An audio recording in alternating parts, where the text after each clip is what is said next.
Assalamualaikum warahmatullahi wabarakatuh.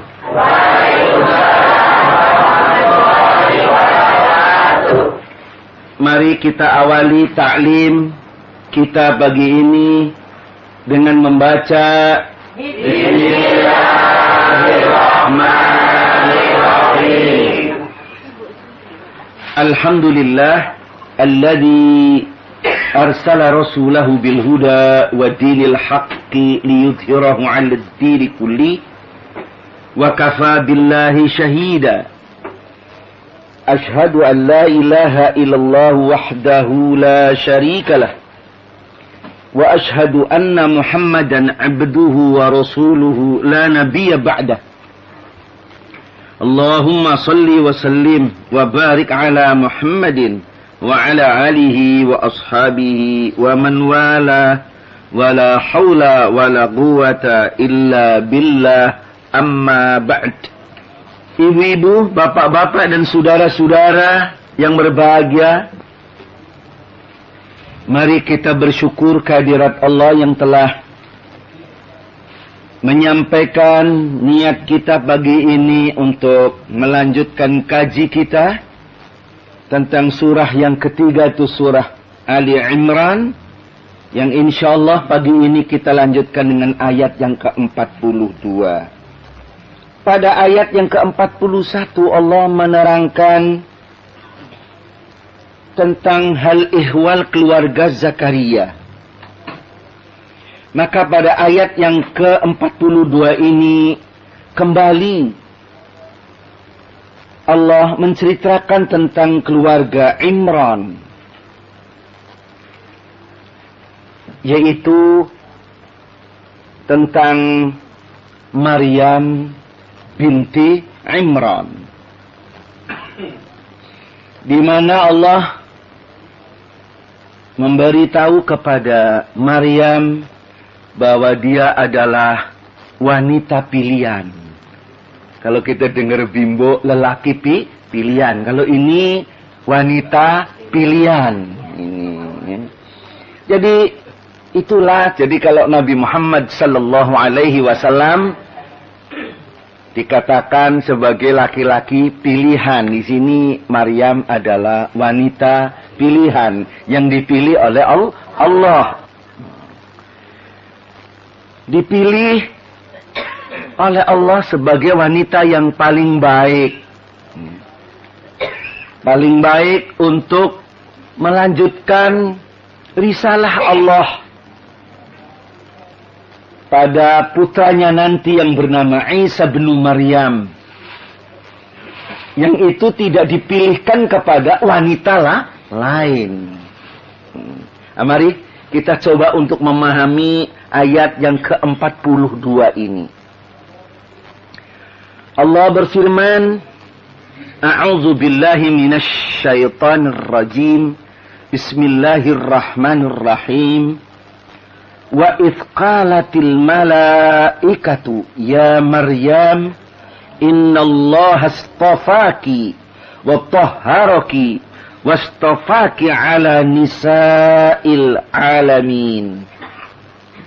Maknanya, dan tatkala malaikat itu berkata, dimaksud malaikat di sini Jibril alaihi salam. Ya Maryam, wahai Maryam, innallaha astafaki, sesungguhnya Allah telah memilih engkau. Wa tahharaki, dan telah mensucikan engkau. Dan telah memilih engkau sebagai wanita pilihan yang lebih baik atas segala wanita-wanita yang lainnya. Ini wahyu kalamullah, bahasanya bahasa efektif. Ya? Jadi kita ingin tahu lebih jauh, kita gali dari bahasa yang efektif ini terkandung apa saja. Hingga banyak ibrah atau ada ibrah, ada ajaran-ajaran yang mengandung hikmah yang bisa diterapkan pada zaman hidup kita ini, meskipun peristiwa ini pada dimensi waktu yang lalu. Ibu-ibu, bapak-bapak, saudara-saudara yang berbahagia. Di sini Allah menceritakan yang dalam cerita ini isinya sebetulnya mengingatkan Nabi Muhammad sallallahu alaihi wasallam tentang peristiwa yang lampau. Peristiwa apa? Peristiwa yang dialami oleh Maryam ketika ditatangi oleh malaikat Jibril. Yang malaikat itu berkata, "Hei Maryam, sesungguhnya Allah telah memilih engkau. Innallaha astafaki." Allah telah memilih engkau. Memilih apa? Tadi di depan sudah saya katakan. Memilih sebagai wanita yang telah ditentukan oleh Allah untuk dipercayakan kepadanya melahirkan seorang bayi tanpa bapak. Lain-lainnya ya saya beri anak. Ini ngono bapak longger gitu kan. Kalau ini tidak, aku pilih kamu. Nah, gitu kan? Dipilih. Aku beri kamu anak tanpa bapak. Artinya bukan yatim karena bapaknya meninggal, bukan. Yatim kan bapaknya meninggal. Bapaknya nggak ada kok. Tanpa meninggal memang tidak ada. Terjadi dengan kudrat irodat Allah yang mutlak. Dengan sifatnya yang sempurna. Nah, inilah. Ini. Yang biasanya anak lahir itu ada bapak, ada ibu. Tapi ini ada ibu tanpa bapak. Nah, ini loh. Ini yang aku pilih engkau. Mengapa engkau aku pilih sebagai perempuan yang aku percayai? Aku percayai. Anak tanpa bapak, yang nantinya anak ini akan menjadi utusanku untuk memperbaiki akhlak, budi pekerti, dan tauhid daripada Bani Israel yang memang waktu itu sudah rusak. Ya. Keakhiratan digambarkan hanya ada dunia, akhirat sudah tidak ada. Ya, akhlak yang mulia diganti dengan akhlak yang rendah. Dagang harus nipu, nggak untung, itu gitu. Tentunya kita tanya, loh kenapa yang dipilih kok Maryam? Mengapa yang dipilih Maryam? Wanita yoke kok, gitu kan? Wanita yo banyak kok yang dipilih Maryam sih. Ya kan banyak yang dipilih Maryam. Kenapa? Mengapa ini? Disinilah kita kembali kepada watahharaki. Dan dia Allah telah mensucikan engkau suci. Maryam itu suci sejak di dalam kandungan ibunya. Ibunya sudah bernazar dengan hati suci. Sejak di dalam kandungan ibunya, dia sudah dinazarkan oleh ibunya untuk dibaktikan kepada Allah di Baitul Maqdis. Dengan hati yang suci tulus, maka nazar doa ibunya, yaitu istri Imran, diterima oleh Allah. Makbul indallah. Istri Imran doanya, suaranya diterima oleh Allah. Begitu berdoa langit yang hijau dibuka, beral diterima. Itu suci sejak di dalam rahim ibu. Begitu lahir, masih bayi, si anak kecil diserahkan kepada para alim yang ada di Baitul Maqdis, jadi rebutan. Yang rebutan siapa? Orang-orang suci. Orang-orang yang telah dibersihkan oleh Allah, memang mereka ini orang-orang yang membaktikan diri kepada Allah di Baitul Maqdis. Rebutan. Nah, orang kalau bersih yang direbut mesti bersih toh. Ya, ibu-ibu kalau biasa hidup bersih coba.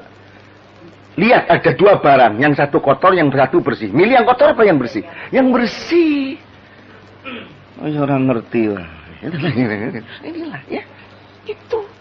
Dan itu fitrah manusia.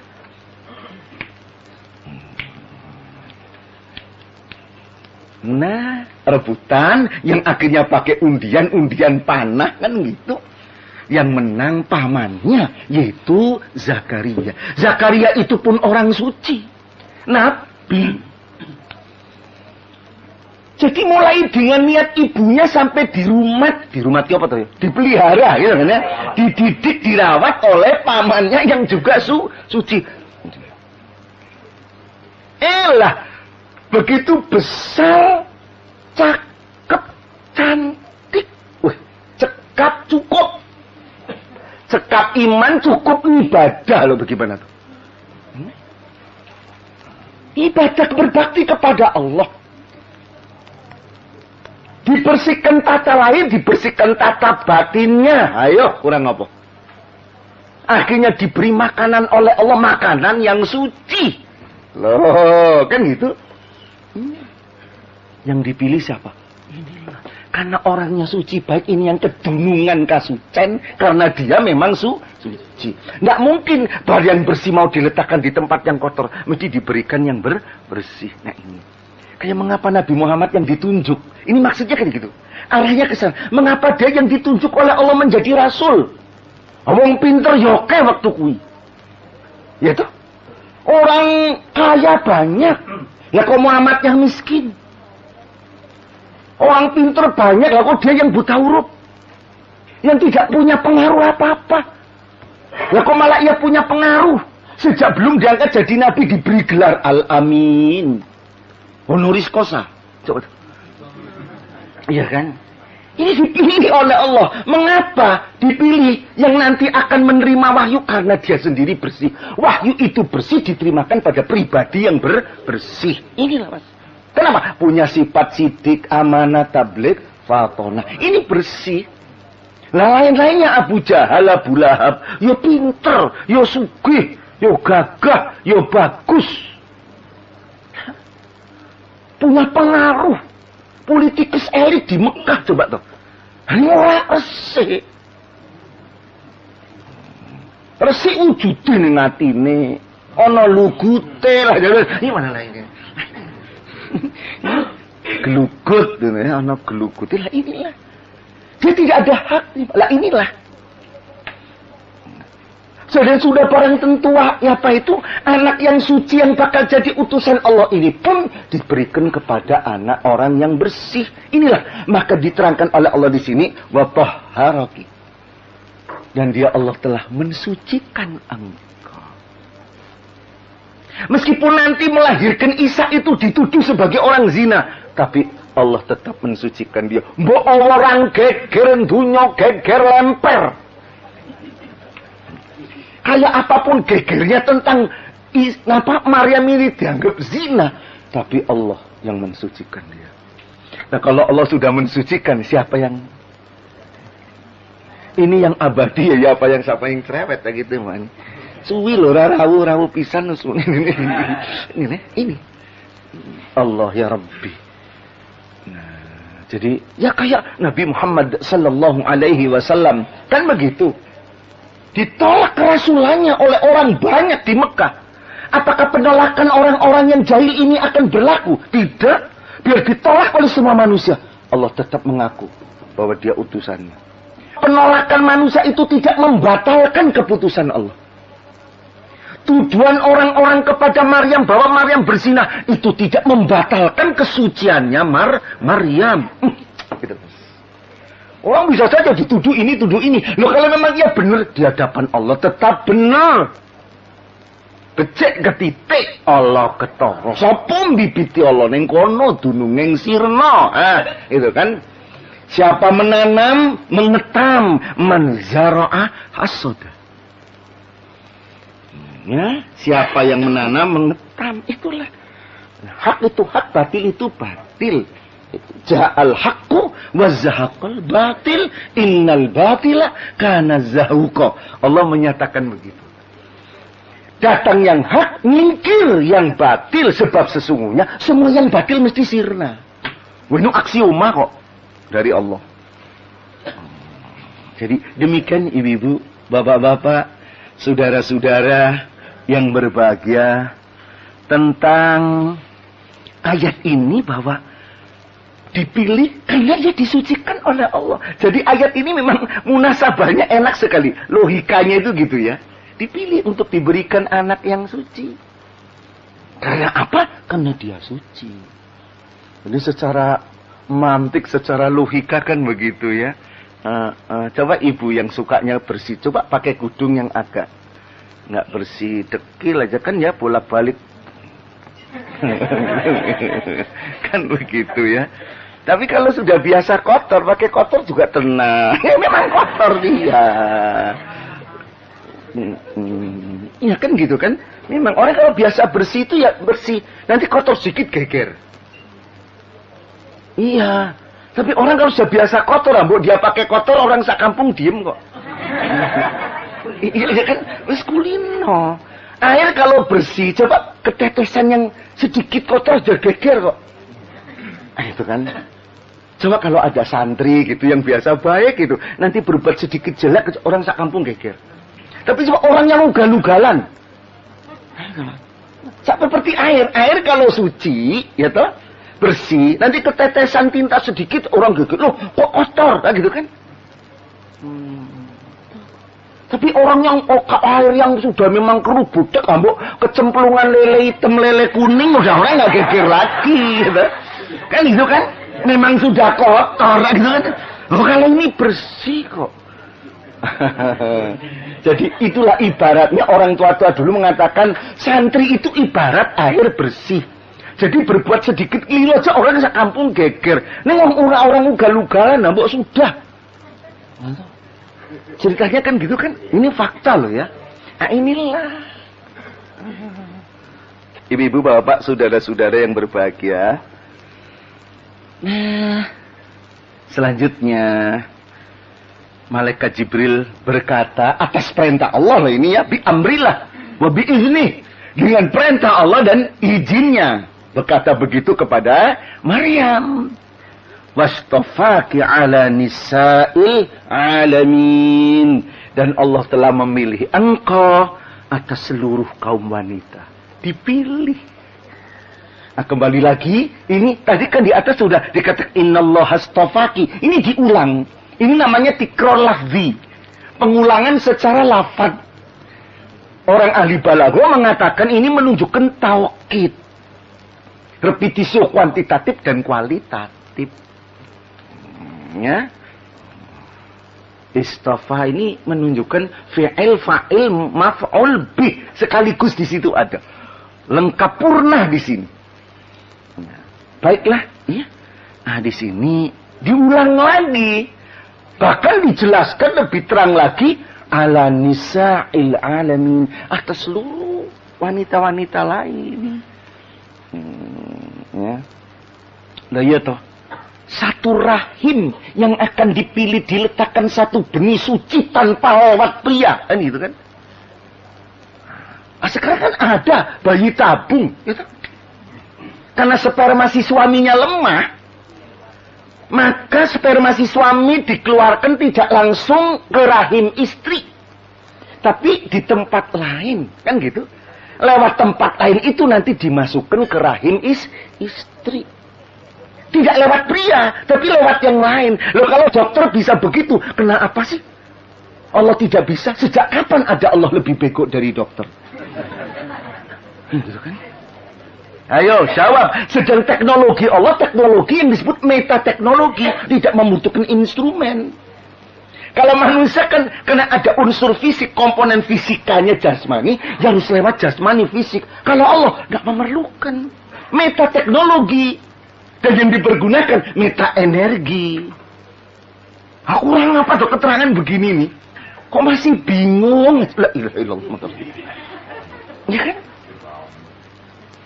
Ya maka dipilih bener ini. Tidak inseminasi lewat instrumen manusia, tapi langsung Allah. Wah, ini kalau tidak pilihan nggak mungkin, Mas. Ya. Mengapa dipilih? Ya, jelas toh.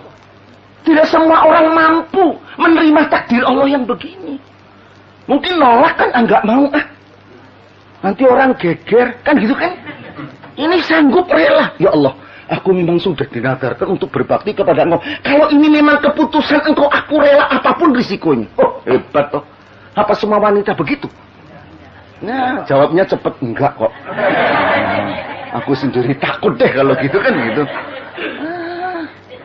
Apa mampu? Sekarang melahirkan ada bapaknya aja banyak yang keberatan. Ya kan? Udah deh kapok loh. Kapok apanya? Katanya kapok apanya gitu.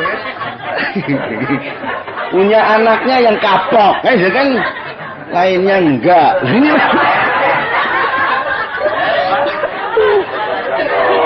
Lah iya, sok bener kan? Mengapa dipilih kan gitu? Ada sekarang ada suaminya aja nggak mau lagi melahirkan. Repot. Tapi ada orang yang begitu namanya Maryam juga ada loh gitu. Oh alayam yam. Ini Maryam yang betul-betul dipilih oleh Allah. Ya Allah ya Rabb.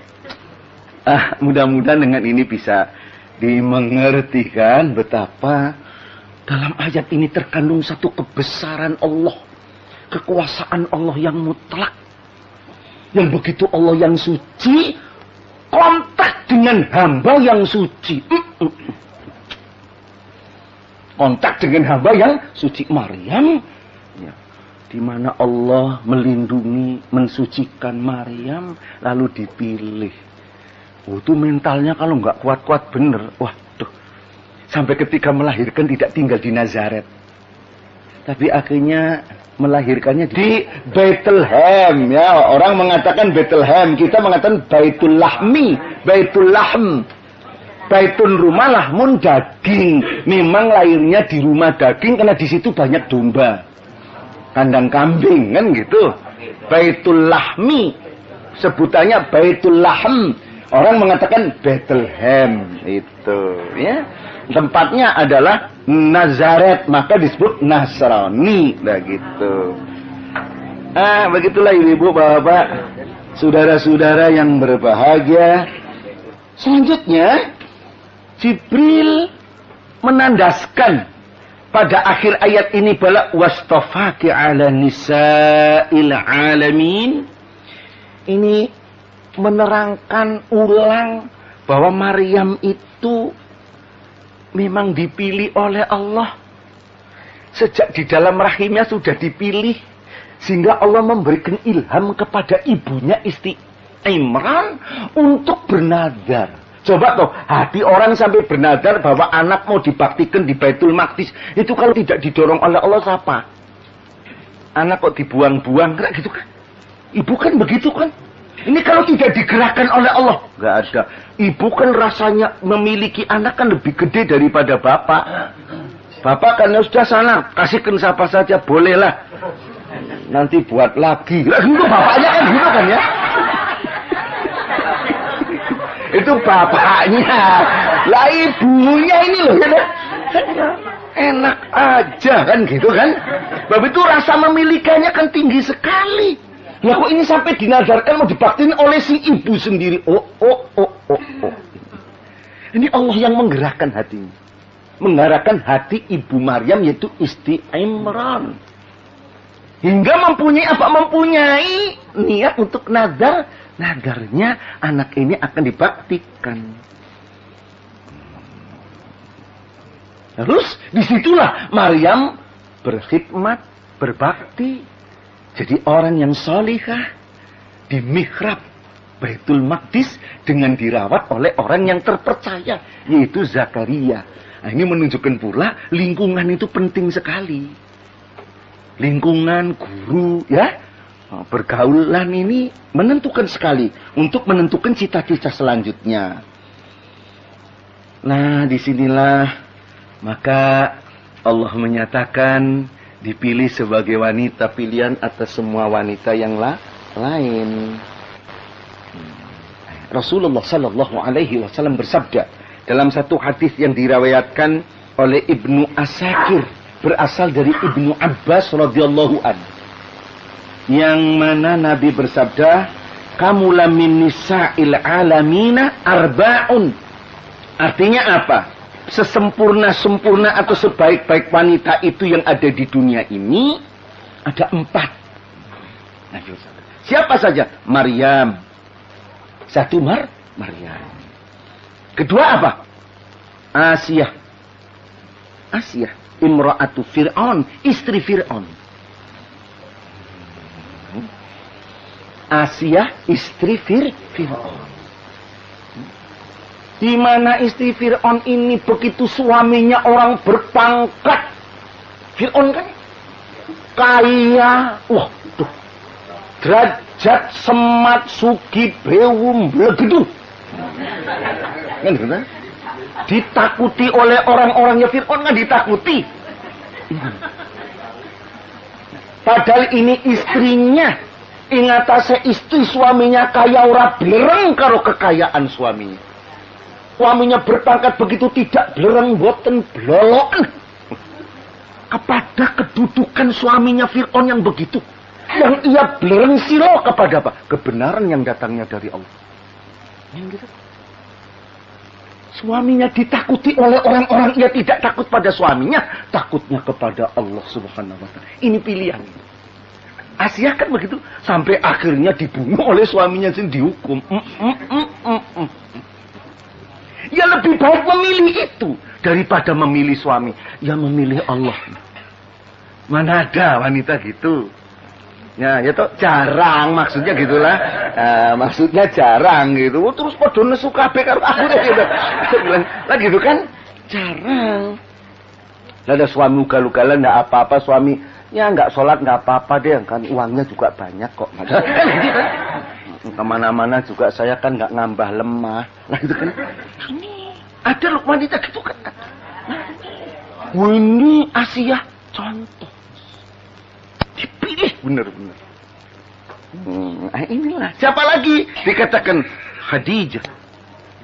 Khadijah istri yang ya Allah berkorban untuk suaminya, mendukung karir suaminya sampai jadi nabi. Dikepung 3 tahun ikut. Lah mongko tidak pernah rekoso hidupnya. Enggak pernah susah. Dikepung mau. Sampai keluar dari kepungan wafat rela. Ndiono istri gitu jarang. Ada sih ada jarang saya katakan. Jarang. Wante ikut ke jalan Sultan Syahrir. Ini. Siapa lagi? Nah, Fatimah. Anak Nabi Fatimah, bukan Fatona, Fatimah itu lah. Siapa tuh? Fatimah itu pilihan, wanita pilihan dari Allah. Kenapa? Begitu kokohnya jadi istri Ali, menderita sampai suaminya mati terbunuh. Punya suami yang pinter, keturunan masih kerabat Nabi, tidak banyak nuntut ini nuntut itu. Sampean kan dekat dengan Nabi ini tuh kan layaknya sampean yang munggah pangkat.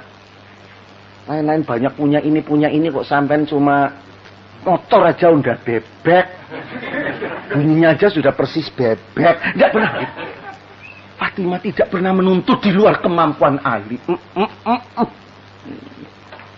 Ada pikirlah ibu-ibu, bapak, saudara yang saya hormati, barangkali kisahnya sampai di sini dulu. Besok pagi mari kita lanjutkan ya. Nah, mudah-mudahan kita dapat mengambil hikmah, ibrah yang ada diceritakan oleh Allah kepada kita dalam ayat ini, sehingga mudah-mudahan kita mengambil hikmah tauhidnya, akhlaknya ya, keikhlasannya dari semua yang diceritakan di sini. Mari kita tutup bersama-sama membaca Alhamdulillahirabbil alamin. Wabillahi taufik wal hidayah. Assalamualaikum warahmatullahi wabarakatuh.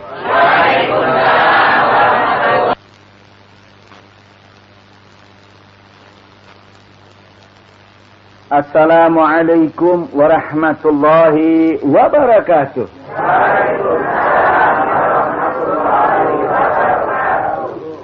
Mari kita awali ta'lim kita ini dengan membaca Bismillahirrahmanirrahim. Alhamdulillahi rabbil alamin. Wabihi nasta'inu ala umuri dunya waddin. Ashhadu an la ilaha illallah. Wa ashhadu anna Muhammadar Rasulullah. Allahumma salli wa sallim wa barik ala sayyidina Muhammadin wa ala alihi wa ashabihi wa tabi'in wa man tabi'ahum bi ihsanin ila yaumiddin. Amma ba'd. Ibu-ibu, bapak-bapak dan saudara-saudara yang berbahagia, Alhamdulillah, segala puji bagi Allah yang telah menyampaikan umur kita, iman kita, dan niat kita sampai pagi ini untuk melanjutkan kaji kita surah Ali Imran, surah yang ketiga, ayat yang ke-47 pagi ini. Kemarin kita sudah bicara ayat yang ke-46 tentang bagaimana Nabi Isa alaihissalam berbicara kepada kaumnya di Nazaret pada waktu masih di buayan, dan bagaimana beliau berkata setelah dewasa berdakwah jadi rasul. Dan itu semua menunjukkan bukti tentang kesalehan daripada Nabi Isa alaihissalam. Maka pada ayat yang ke-47 ini kembali menceritakan tentang ibunya, Maryam. Di mana ibunya menanyakan kepada Allah Subhanahu wa Ta'ala tentang bagaimana bisanya beliau hamil. Tidak punya suami, tidak pernah dicolek oleh laki-laki, gitu kan. Maka di situ Allah memberitahu bahwa bagi Allah, kalau apa yang sudah dikehendaki, bagi Allah tidak ada barang mustahil, karena kekuasaan Allah yang mutlak. Mari kita coba, kita simak ayat yang ke-47. Allah berfirman, A'udzu billahi minasyaitonir rajim. Bismillahirrahmanirrahim. Qalat Rabbi anna yakunu li waladun walam yamsasni bashar. Qalat, berkata Maryam, Rabbi, wahai Tuhanku, anna yakunu li waladun. Ya Tuhanku, bagaimana aku bisa mempunyai seorang anak? Walam yamsasni bashar, padahal tidak seorang laki-laki pun yang menyentuh diriku.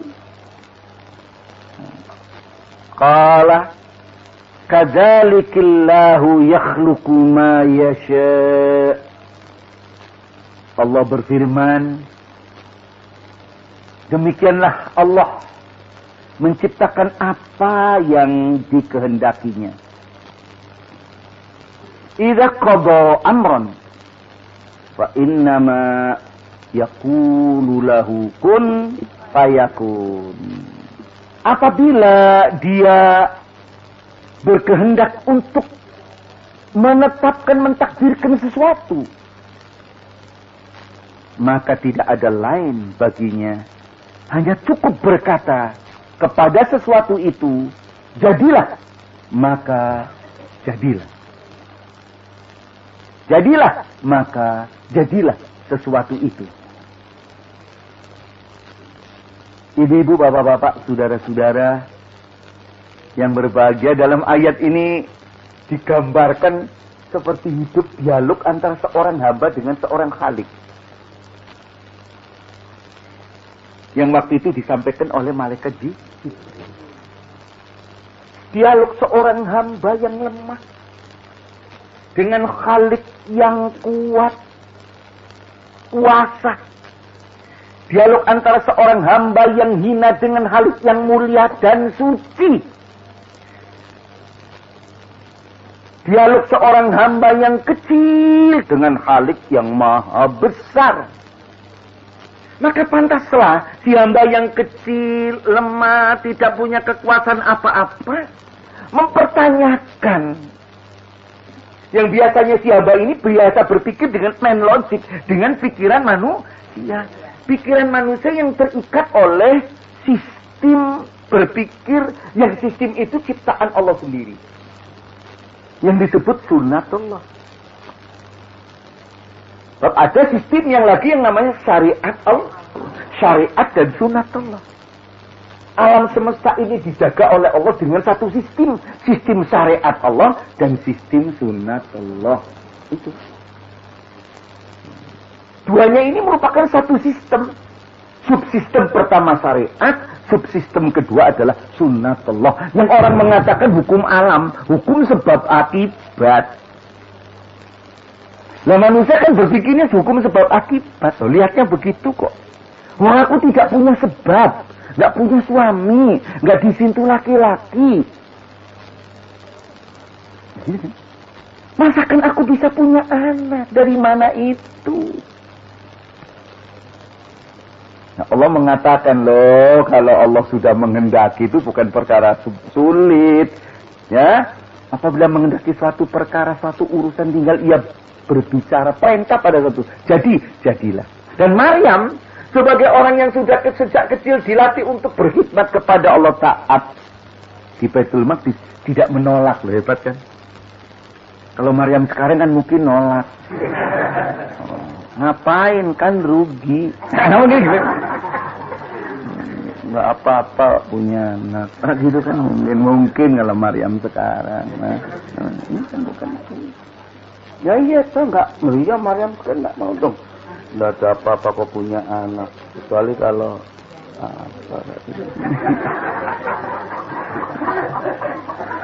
ya Allah kuasa illa billah.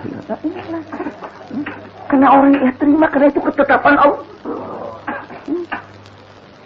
Baiklah, mari kita coba untuk kita kembangkan lebih jauh ini ya. Ini dialog yang hebat sekali. Dialognya seorang hamba yang serba mempunyai keterbatasan waktu dan ruang, yang dengan Allah yang tidak terbatas oleh waktu dan ruang, yang tidak diikat oleh dimensi apapun. Sedang manusia diikat oleh dimensi waktu dan ruang. Maka si hamba yang terikat oleh dimensi waktu dan ruang mengatakan, apa mungkin aku bisa, saya nggak apa-apa. Nah ini, di sini ulama komentarnya macam-macam. Ada yang memang dengan polos, Maryam menanyakan ini. Satu, itu kepolosan Maryam menyatakan itu. Ada yang Maryam bertanya itu bukan berarti Maryam tidak tahu. Maryam tahu sebagai orang soleh, hanya untuk menanyakan sebagai tanda kekagumannya kepada kebesaran Allah. Yang ketiga menyatakan bahwa itu pertanyaan hanya ingin mengetahui hakikatnya bagaimana kok bisa demikian ini, di mana Maryam sebagai wanita suci. Wanita yang sejak kecil dihikmatkan untuk Allah di Baitul Maqdis. Mestinya kalau ngaji juga harus lebih pintar daripada yang ngaji tidak mondok. Kayak gitu kan. Ngaji yang mondok kan lain kan. Mesti harus lebih pintar. Ini harus ingin tahu hakikat. Ada yang menyatakan demikian. Wallahu a'lam. Yang jelas ditanyakan demikian. Yang jelas antara hamba dengan kholik. Memang di sini dihadapkan mbok ya gitu ya. Mbok dikoyong apa maksudnya gitu. Kayak apapun hebatnya ilmu manusia. Kalau sudah mau mendialogkan satu masalah yang sudah ditetapkan oleh Allah, manusia tetap punya keterbatasan. Iya. Tetap punya keterbatasan. Bahwa manusia itu dasarnya main logik. Lah ini God logik lain toh. Manusia itu terbatas dengan dimensi duniawi tadi katakan. Allah menciptakan alam semesta ini dengan satu sistem syariat dan sistem sunnatullah. Nah, sunnatullah tertunduk pada hukum sebab akibat. Lalu tanpa sebab kok bisa ada akibat itu gimana? Tetap ada sebab. Maryam bisa hamil ada sebab. Sebabnya makanan yang dikirim oleh Allah. Kemarin yang saya terangkan beberapa hari tadi. Tetap ada. Cuma ini teknologi Allah. Menurut God logiknya bukan main logik. Gitu kan. Apakah seorang anak yang terjadi dalam rahim ibu harus ketemu? Si suami dengan isi pria dengan wanita. Bagi Allah itu tidak perlu. Yang penting si ovum dibuai. Untuk bila dibuai bagaimana? Dengan benih suci laki-laki. Itu Allah bisa saja lewat kimia makanan yang dikirimkan. Buah-buahan yang dikirimkan oleh Allah lewat Jibril kepada Maryam di mihrab. Buah-buahan yang pada waktu itu bukan musimnya buah-buahan itu. Buah-buahan yang tidak musimnya dikirimkan ke situ itu pun satu keajaiban. Bahwa Allah tidak terikat oleh musim-musiman. Nah, Allah tidak terikat oleh musim-musiman buah-buahan tidak. Orang musim durian ada kepengen iso. Bab itu yang baik-baik supaya ke surga. Ya.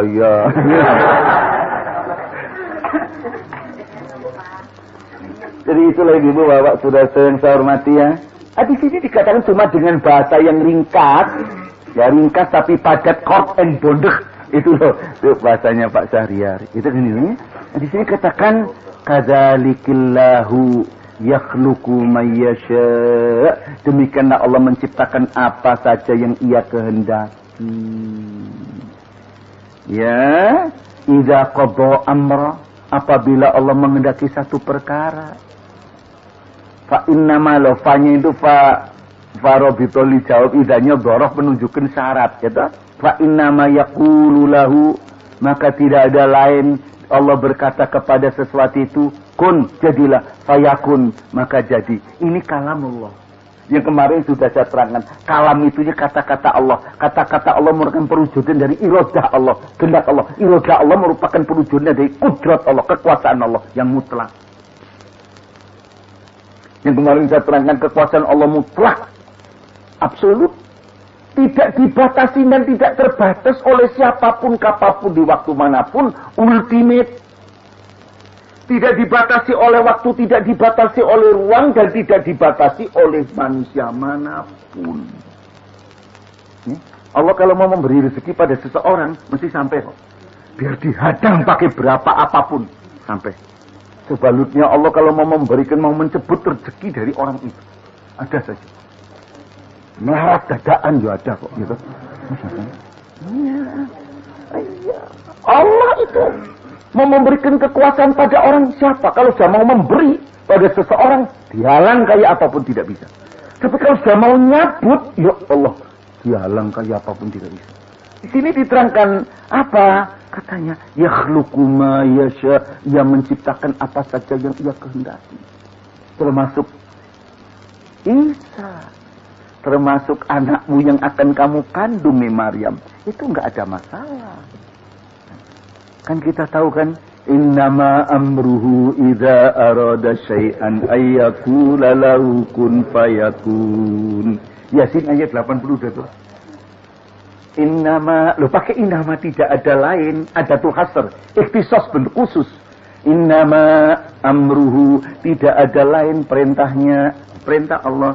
Idza arada syai'an, apabila dia menghendaki sesuatu.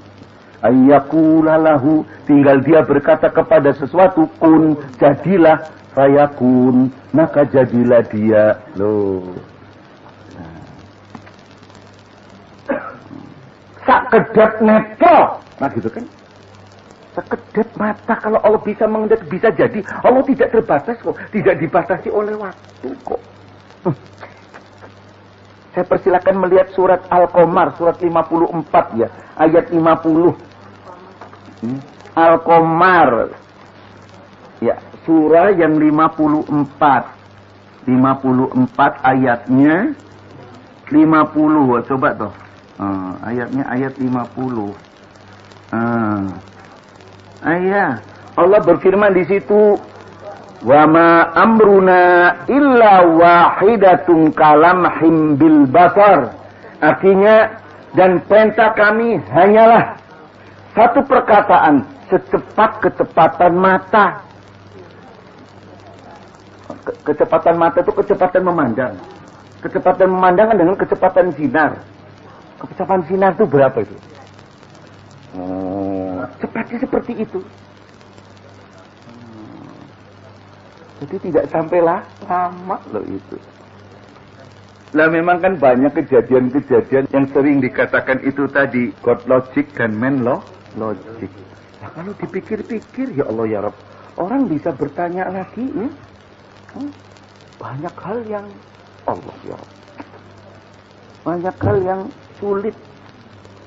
Sering saya ceritakan kan, bagaimana coba menurut ilmu, kalau dipandang dari ilmu pengetahuan, di dalam ilmu yang namanya sitologi, ilmu sel, ya, sitologi, ilmu sel, itu dikatakan bahwa sel yang mengembang biaknya dengan jalan membelah, itu mesti bentuknya sama, sifatnya sama, fungsinya sama. Jadi kalau mengembang biak, sel mengembang biak dengan jalan membelah. Padahal yang namanya benih pria dengan benih wanita kalau ketemu terjadi pembuahan itu mesti terjadi proses pengembangbiakan. Dan caranya dengan cara membelah. Maka mesti bentuknya sama, sifatnya sama, fungsinya sama. Mestinya menurut doktrin ilmu sel begini.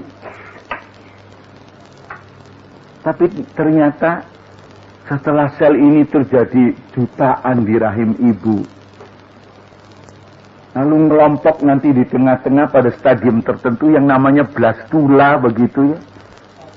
Blastula itu di mana di situ sel ini sudah mulai fungsinya lain, sifatnya lain, bentuknya juga lain. Karena sel ini sudah mulai untuk membangun. Yang ini sel ini untuk mata, untuk kornea dexter, yang ini kornea sinister kiri. Yang ini untuk kuping kanan, ini kuping kiri itu lengkap. Yang ini untuk susunan tulang belakang kolumna vertebralis itu sudah disusun ini. Yang ini untuk tulang dada, tulang kosta ini, tulang apa? Tulang sternum, tulang dada ini, tulang iga kosta di sini. Ini lengkap semua sih. Jadi sudah beda-beda. Ini nanti yang bakal jadi usus halus. Ini usus besar, ini usus 12 jari, ini untuk lambung, abdomen, ini untuk liver, ini untuk ginjal, itu saja. Padahal tadinya sama. Ya kok bisa beda? Lah ini. Di sini yang namanya ilmu sel sitologi bisa kehilangan jejak. Padahal dokternya nggak bakal beda, mesti sama. Loh kok jadi berubah? Ayo, sing berubah sopo? Lah gitulah di sinilah. Ya memang paling orang mengatakan pada waktu itu terjadi proses diferensiasi. Pemisahan tugas, sifat gitu. Lah kalau ditanya faktor apa yang menyebabkan terjadi proses diferensiasi? Ya namanya ilmu yang dilihat cuma yang nampak. Ya itulah yang saya observasi. Loh jawabnya paling gitu. Itu yang saya lihat itu aja. Oh, so. Rasulullah ini gitu. Tidak bisa lagi. Lebih dari itu tidak ada.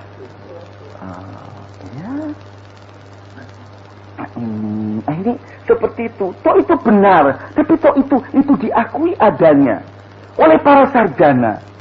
Tapi bagaimana hakikatnya? Ya nggak berani komentar. Kenapa? Bisanya cuma melihat apa yang ada. Masa yang ada ini akan berproses sendiri? Mustahil. Mustahil tanpa campur tangannya yang faktor luar daripada ini. Mesti ada yang campur tangan. Dan yang campur tangan mesti sesuatu yang ilmunya sempurna. Siapa dia? Nah ini. Kalau dijawab pakai filsafat bingung. Tapi dengan tegas Quran mengatakan Allah Khaliqul Alamin. Allah Rabbul Alamin. Dengan tegas. Tempat bersandarnya jelas. Tiap hari terjadi begitu. Lah orang Amerika benari ya. Berarti saya benari aja. Orang tidak geger. Mana geger? Nah paling kalau dikasih tahu bilang itu loh Mbak Yu, jenenge anu lho mbok meneh yo ben to ngono bojone kok.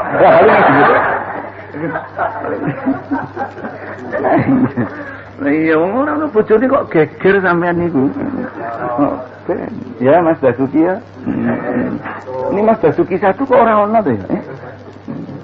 Wedi ono Mbayoso wedi ora teko ya. Pekalongan wedi ono Kebumen teko ya wedi. Ora ana sego anane tegak. Jadi ibu-ibu bapak saudara-saudara yang saya hormati ibu. Itu satu contoh saja. Nah baiklah. Jadi demikian segalanya ada. Loh kalau dipikir-pikir coba toh Bu. Iya. Soal cari rezeki aja. Rezeki saja. Ulang kali saya ceritakan di sini. Yang sehari keliling kota Jakarta nggak dapat apa-apa. Keliling. Kelangan bensin campur. Oh, numpak Vespa ya, ya penuh pulang habis. Rokok gudang garam 2 bungkus. Sama kelaran kok tugasnya. Pulang gelondang masuk angin. Istrinya ngeroi mau kosa alun-alun ke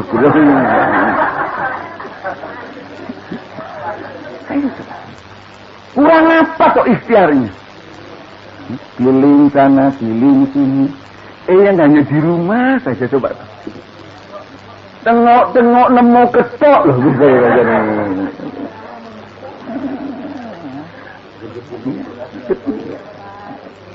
Ini urusan siapa ini?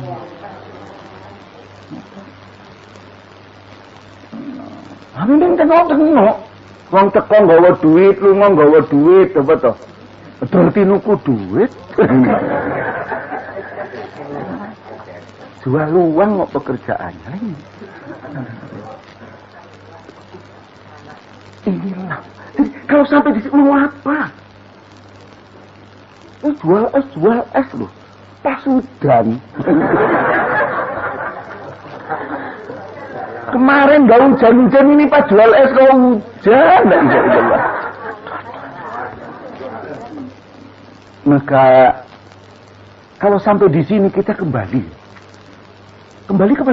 kepada sistem aturan yang diciptakan oleh Allah untuk mengatur alam semesta, baik yang namanya syariat maupun yang namanya sunatullah, hukum alam ini. Hukum alam ini orang jarang yang bertengkar, berselisih. Tapi soal syariat yang mengatur manusia, semua ilmuwan, kemarin saya katakan kalau nggak salah, semua ilmuwan mengakui bahwa alam semesta ini berada dalam satu sistem. Kalau ia diatur berada dalam satu sistem, mustahil kalau yang ngatur lebih dari satu.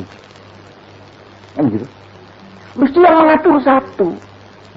Nyatanya alam semesta itu dengan sunatullah itu semua tunduk, suyud, taat, aman. Di barang syariat ini loh, ada yang mau, ada yang tidak. Dan yang tidak lebih banyak.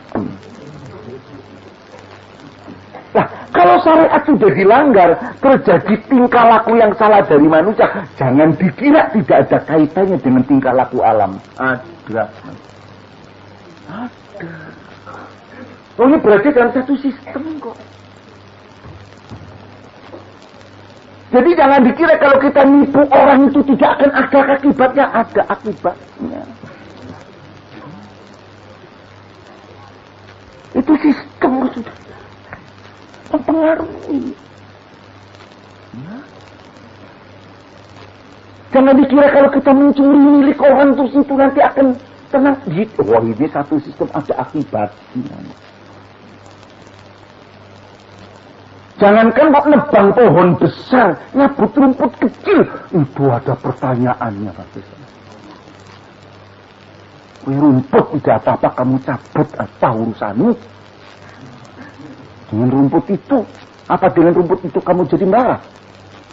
Tanya Allah, gatal di tanganmu, gitu.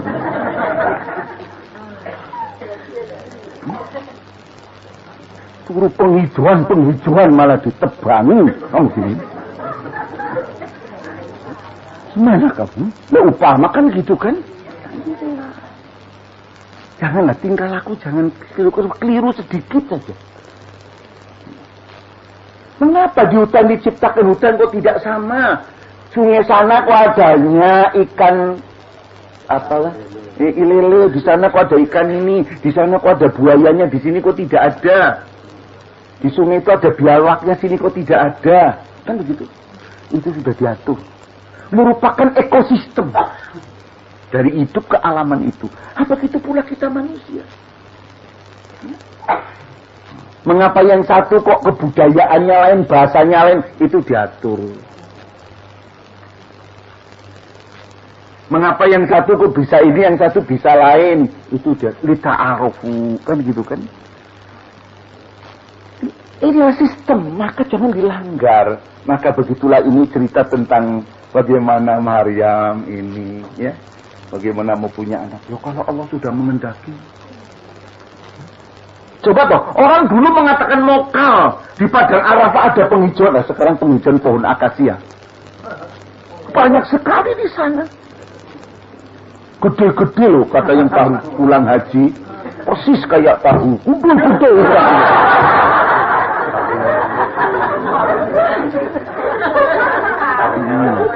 Akasia kan mustahil. Tapi kalau Allah menghendaki. Nah, ya toh, akhirnya Saudi Arabia diberi kekuasaan, punya minyak banyak, uang petrodolarnya banyak, sehingga bisa laut merah, Red Sea dialirkan sampai ke tangki-tangki ya toh. Kemudian dijernihkan untuk minum pohon, disuling. Pohon itu diberi, ya Allah, hebat. Jadi kalau ngomongnya dulu 14 abad yang lampau kan orang mustahil disediakan tumbuh-tumbuhan. Nah sekarang orang nggak repot. Nah ini soal Nabi Isa begini orang repot. Nah sekarang bayi tabung macam-macam sudah mendekati pengertian itu ya. Nah saya kira sampai di sini kaji kita pagi ini. Mudah-mudahan dengan ini kita lebih tahu tentang kekuasaan Allah yang tanpa batas. Kita makin dekat dan makin taat kepada Allah. Kemudian kita menjadi hamba yang soleh, hamba yang bertakwa di hadiratnya. Hidup kita diridhoinya di dunia dan di akhirat nanti. Mari kita tutup bersama-sama dengan membaca Wabillahi taufiq wal hidayah. Assalamualaikum warahmatullahi wabarakatuh.